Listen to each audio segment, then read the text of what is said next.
بسم الله الرحمن الرحيم الرحمن علم القرآن خلق الإنسان علمه البيان الشمس والقمر بحسبان والنجم والشجر يسجدان والسماء رفعها ووضع الميزان ألا تطغوا في الميزان وأقيموا الوزن بالقسط ولا تخسروا الميزان والأرض وضعها للأنام فيها فاكهة والنخل ذات الأكمام والحب ذو العصف والريحان فبأي آلاء ربكما تكذبان خلق الإنسان من صلصال كالفخار وخلق الجان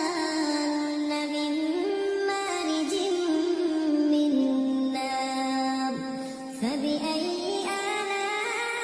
آلاء ربكما تكذبان رب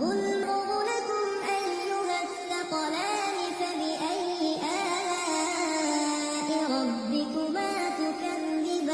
تكذبان يا معشر الجن والإنس إن استطعتم أن تنفذوا من أقطار السماوات والأرض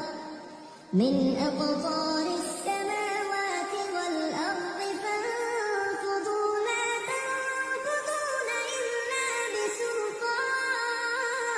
بسلطان ذواتا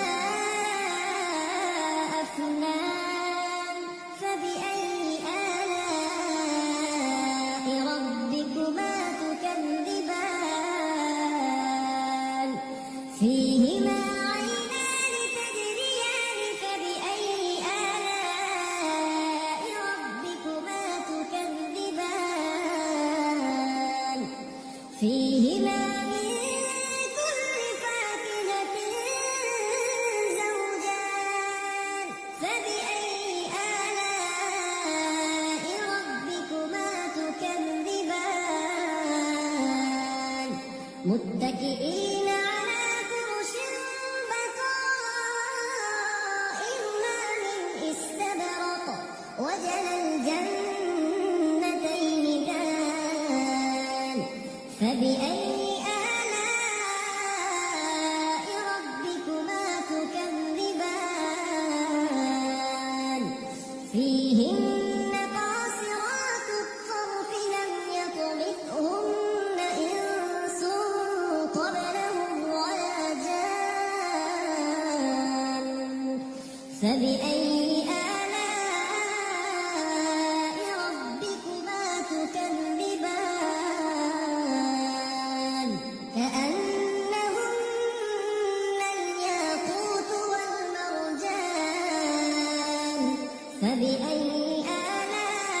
آلاء ربكما تكذبان هل جزاء الإحسان إلا الإحسان فبأي آلاء ربكما تكذبان ومن دونهما جنتان فبأي آلاء ربكما تكذبان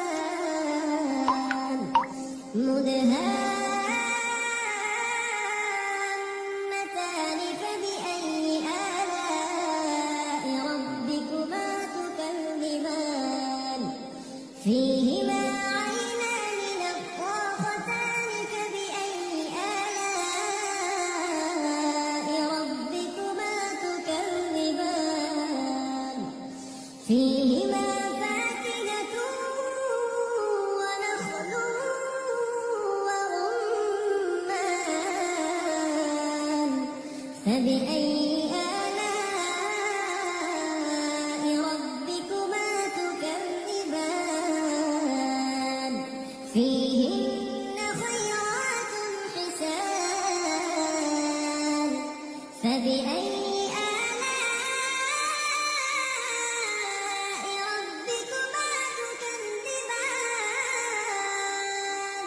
حور مقصورات في الخيام فبأي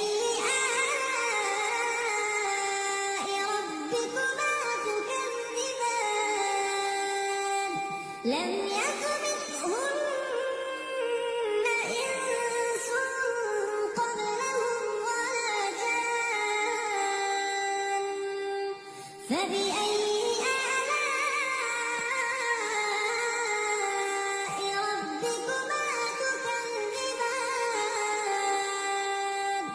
متكئين